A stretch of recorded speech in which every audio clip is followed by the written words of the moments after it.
Bismillahirrahmanirrahim, kita lanjutkan lagi materinya. Terakhir kita membahas tentang akuntansi mitra aktif pada saat akad. Terakhir itu slide yang ini ya, yaitu tentang penyusutan. Nah, penyusutan, kemudian kalau misalnya nilai wajar aset tersebut terjadi penurunan nilai, karena memang menggunakan penilaiannya adalah nilai wajar, maka nanti akan ada kerugian atas penurunan nilai tersebut. Selanjutnya, penyusutan itu akan dihitung berdasarkan nilai wajar yang baru atas aset tersebut. Kita lanjutkan saja, yaitu pada akuntansi pengakuan bagi hasil. Nah, pendapatan usaha tadi itu nanti akan dibagikan kepada mitra aktif, dibagikan kepada mitra pasif sesuai dengan nisbahnya. Nah, kalau ada kerugian, maka nanti menyesuaikan atau diambilkan dari porsi dana masing-masing mitra. Dan itu tentu saja mengurangi nilai aset musyarakah. Tapi kalau misalnya kerugian itu akibat kelalaian mitra aktif, maka ditanggung oleh mitra aktif, gitu ya.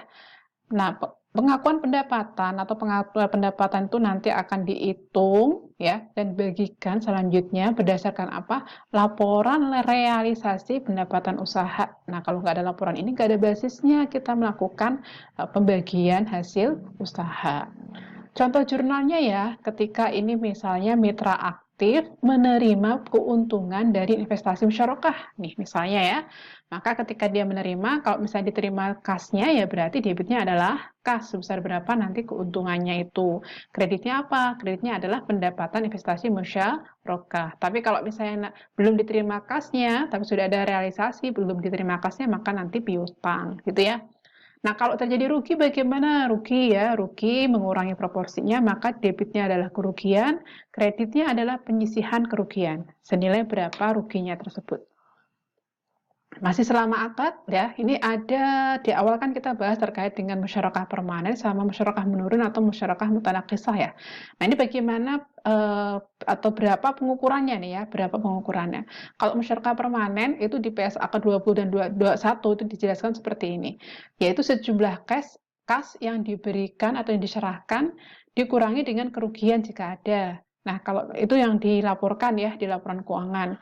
Nah, kemudian yang kedua, nilai wajar aset musyarakah non-kas dikurangi penyusutan atau kerugian jika ada. Jadi ini berapa sih nilai musyarakah permanen yang dilaporkan. Nah, kemudian kalau musyarakah menurun atau mutanakisah, yaitu adalah sejumlah kas atau nilai wajar aset non-kas ditambah dengan jumlah dana sirka temporer yang telah dikembalikan kepada mitra pasif gitu ya. Kalau misalnya menurun ya disesuaikan nilainya dengan penambahan atau pengurangan dari modal yang diterima atau diserahkan. Nah, sekarang sudah pada di akhir akad nih ya. Di akhir akad, pada saat di akhir akad investasi musyarakah yang belum dikembalikan kepada mitra pasif akan diakui sebagai kewajiban. Demikian juga sebagai mitra, kalau misalnya harusnya kita menerima pengembalian, belum dikembalikan maka akan diakui sebagai piutang kayak gitu ya. Contoh nih, contoh-contoh jurnalnya nih ya. Ketika di akhir akad, jika investasi musyarakah berupa kas, maka ketika terjadi pengembalian dana ya dana itu diterima oleh mitra, maka di debit kasnya. Kreditnya apa? Investasi musyarakah, artinya udah nggak ada investasi lagi kan. Nah, kalau misalnya berupa aset non-kas, ya maka nanti non-kasnya itu diterima di debit, akumulasi penyusutannya di kredit, dan investasi musyarakahnya jangan lupa dikreditkan juga. Ya. Nah, jika investasi musyarakah jatuh tempo dan belum dilakukan pengembalian, ini kalau pencatatan sebagai mitra, maka nanti akan kita akui debitnya adalah piutang. Kan harusnya nerima kas atau aset non kas ya. Karena belum diterima, maka kita akui sebagai piutang. Kreditnya adalah investasi musyarakah. Nanti kalau kasnya sudah diterima, debitnya adalah kas, kreditnya adalah piutang. Kayak gitu, di akhir masa akad itu ya. Oke, sekarang kita lanjut saja nih ke akuntansi mitra pasif yang pada dasarnya itu sama sih sebetulnya dengan mitra aktif yang tadi. Nanti kita lihat apa sih perbedaannya ya. Nah, investasi musyarakah ini sama ya, kecuali. Nah, kalau di awal akad nilai wajar selisih nilai wajar dengan nilai buku itu kalau di awal akad kalau misalnya di mitra aktif tadi kan diakui sebagai apa? Sebagai selisih ya, selisih keuntungan selisih kemudian dilaporkan di ekuitas. Kalau di sini langsung diakui sebagai keuntungan tangguhan kayak gitu. Kemudian ini sama juga nanti diamortisasi keuntungan tangguhan tersebut. Kalau biaya akad musyarakah tidak dapat diakui ya kecuali mendapat persetujuan. Kalau ini sama ya, yang beda itu di sini. gitu. Pengembalian dana juga sama, di akhir akad juga sama ya, yang satu dianggap piutang, satu dianggap kewajiban, kayak gitu. Nah, ini untuk yang penerimaan dana musyarakah dari mitra pasif diakui sebagai investasi musyarakah. Nanti kita akan bahas lebih lanjut di akuntansi pengelola dana ya. Nah, sebelum ke akuntansi pengelola dana, kita coba lihat di sini ya perbedaan antara mitra aktif dengan mitra pasif. Terjadi misalnya ada akad atau transaksi musyarakah. Kalau misalnya yang disetorkan adalah aset non-kas, maka yang dinilai atau yang dijurnal adalah nilai yang diserahkan. Kalau misalnya asetnya adalah non-kas, sorry, ini aset cash ya, ini cash sih, ini cash, sorry, ini kalau cash. Kalau non-cash, kalau cash berarti yang diserahkan, nilai yang diserahkan ya. Kalau non-cash, nah kita lihat ya, non-cash itu dinilai dengan menggunakan nilai wajar. Kalau misalnya dia nilainya lebih tinggi daripada nilai buku, nilai wajar lebih tinggi daripada nilai buku, seperti ada keuntungan kan? Kita lihat kalau misalnya mitra aktif bagaimana. Mitra aktif itu nanti akan diakui atau dibukukan di ekuitas. Tapi kalau mitra pasif itu keuntungan tanggungan. Ini bedanya. Ya, bedanya mitra aktif sama mitra pasif ketika awal akad. Nah, kemudian kalau misalnya lebih rendah ini sama. Mau mitra aktif, mitra pasif sama-sama akan mengakui sebagai kerugian. Nah, ketika aset tersebut dikembalikan, kita lihat aset tersebut dikembalikan. Dikembalikan atau tidak? Kalau iya, maka beban depresiasi itu akan dicatat oleh pemilik awal atau mitra yang menyerahkan tadi. Tapi kalau misalnya tidak dikembalikan, maka nanti yang mencatat depresiasi itu adalah pengelola, ya, itu. Kayak gitu. Oke, lanjut lagi ini akuntansi pengelola dana karena tadi di sini kita bahas tadi itu sebentar. Ini ya. Jadi di sini itu akuntansi pengelola dana dari paragraf sini dari PSHK itu dijelaskan seperti ini nih. Penerimaan dana musyarakah dari mitra pasif diakui sebagai investasi musyarakah. Udah kan kita pelajari tadi. Di sisi lain ini maksudnya adalah pada ini ya, pengelolaan dananya. Di pengelolaan dananya nanti dianggap sebagai syirkah temporer. Nah, kita lihat di syirkah temporer itu bagaimana jurnal-jurnalnya. Ya, ini akuntansi pengelolaan dana. Jadi pengelolaan dananya tidak pembukuannya mitra ya, tidak pembukuan pribadi mitra, tapi pembukuan syirkahnya gitu ya. Makanya di sini disebut sebagai akuntansi pengelola dana. Dilakukan oleh pengelola atau pihak yang mewakili. Dilakukan oleh mitra aktif sebenarnya atau yang mewakilinya. Nah, bagaimana kalau misalnya ada penerimaan dana musyarakah, jadi ini istilahnya usahanya itu kan nanti dia akan menerima dana dari para mitra itu. Nah, ketika memperoleh dana dari para mitra itu dianggap sebagai dana sirkah temporer, DST, dana sirkah temporer. Di mana dana sirkah temporer itu nanti bisa dalam bentuk cash, kalau dalam bentuk cash ya berarti diakui sebesar nilainya. Nah, jumlahnya bagaimana? Karena diterima kita sebagai pembukuan atau akuntan dari sirkah tadi, maka debitnya adalah kas, kreditnya adalah dana sirkah temporer. Nah, ini bisa dibandingkan dengan akuntansi mitra tadi ya. Kalau misalnya dia non-kas, maka jumlahnya bagaimana? Berarti ya aset non-kas, kreditnya adalah dana sirkah temporer sebesar nilai wajar. Kayak gitu, simpelnya kayak gitu. Di sini dibilang, dana sirkah temporer itu harus dipisahkan antara ya yang berasal dari mitra aktif maupun mitra pasif. Jadi nanti ada subledger. Jadi mitra A, mitra B, mitra C kayak gitu. Jadi dana sirkah temporer seperti itu. Depresiasi itu dibukukan oleh pengelola dana jika memang aset tersebut tidak dikembalikan ke mitra gitu ya. Memang dikelola terus menerus diserahkan sudah lepas maka itu nanti akan dilakukan depresiasi. Pencatatan laba sekarang ya. Pencatatan laba dicatat bagaimana kalau misalnya di akuntansi pengelola dana, berarti nanti debitnya itu kas ya, kas pada pendapatan. Kalau misalnya ada memperoleh pendapatan, misalnya beroperasi kemudian ada peroleh pendapatan, ya maka kas atau piutang pada pendapatan, kreditnya adalah pendapatan. Kalau beban ya debitnya adalah beban, kreditnya adalah kas atau kewajiban. Ini sama lah seperti halnya akuntansi biasa ya, akuntansi dasar.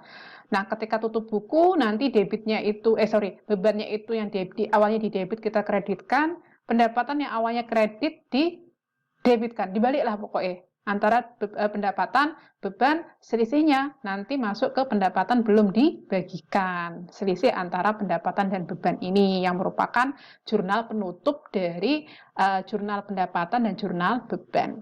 Kalau misalnya dibagi hasil ke pemilik dana, misalnya harus dibagi hasilkan nih. Nah, maka nanti muncullah beban bagi hasil musyarakah.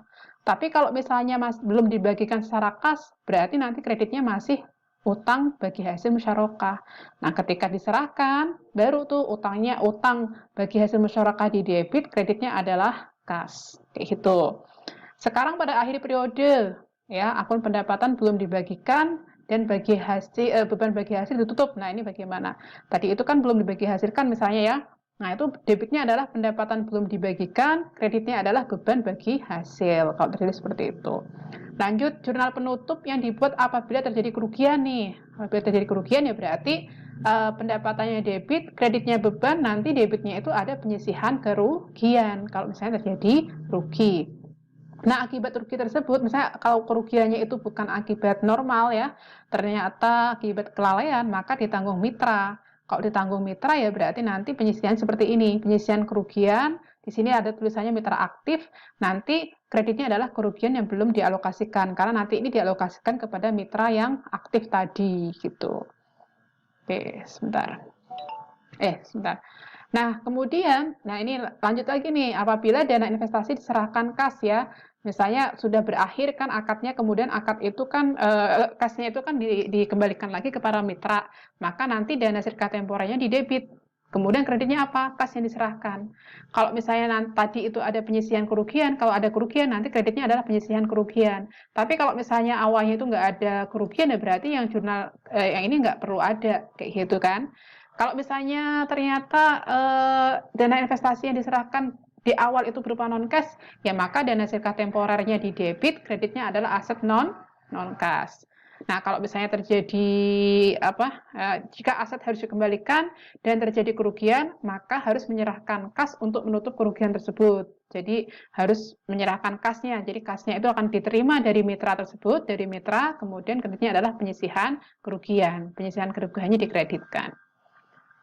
Nih, apabila modal investasi yang diserahkan berupa aset non-kas dan di akhir akad dikembalikan dalam bentuk kas, maka aset non-kas harus dilikuidasi atau dijual terlebih dahulu. Keuntungan atau kerugiannya didistribusikan ke setiap mitra sesuai dengan kesepakatan. Nah, ini jurnal ketika menghasilkan keuntungan. Nah, kalau menghasilkan keuntungan, kasnya didebit, akumulasinya juga didebit, akumulasi penyusutannya ya. Aset non kasnya dikredit nih ya, harusnya ke sini. Ya, dikredit dan keuntungannya dikredit. Kalau misalnya dia untung, ya. Kemudian keuntungannya itu nanti kan akan dibagikan, makanya keuntungan itu kemudian didebitkan dan kreditnya adalah utang karena nanti ini akan dibagikan kepada para mitra. Nah, jika penjualan tersebut rugi, ya berarti nanti ruginya itu ini agak berantakan, sorry. Ini akan di sini ya.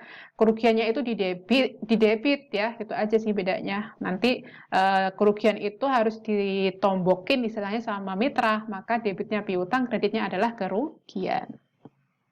Ketika pelunasan, asumsi tidak ada penyisihan kerugian dari penjualan aset non-kas. Nah, kalau misalnya ketika pelunasan, kemudian tidak ada penyisihan kerugian, ya seperti ini aja. Debitnya adalah dana sirka temporer, kreditnya kas, dan ada kredit piutang, kayak gitu ya. Nah, kemudian ketika pelunasan, asumsi ada penyisihan kerugian, dan dari penjualan aset non-kas mengalami kerugian, maka jurnalnya seperti ini. Itu untuk akuntansi pengelola dana.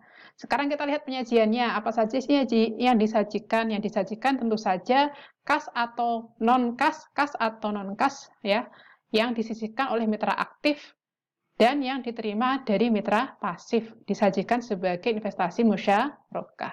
Kemudian aset musyarakah yang diterima dari mitra pasif disajikan sebagai unsur dana sirka temporer. Jadi seperti itu. Kemudian selisih penilaian aset musyarakah bila ada disajikan sebagai unsur ekuitas. Jadi nanti kalau mitra aktif itu dia akan mengakui dana yang diserahkan sebagai investasi musyarakah. Kalau untuk dana dari mitra pasif dia akan akui sebagai dana syirkah temporer. Gitu ya. Kalau mitra pasif ini yang disajikan kas atau setara kas yang diserahkan ya sebagai investasi musyarakahnya, kemudian keuntungan tangguhan kalau misalnya asetnya itu yang diserahkan itu misalnya nilai wajarnya lebih besar daripada nilai bukunya, ya. Ini diungkapkan kesepakatan, kemudian perjanjian-perjanjiannya lah itu disepakati. Ya, nanti video part berikutnya kita akan membahas contoh soal ya biar lebih kelihatan lagi, biar lebih paham lagi gitu.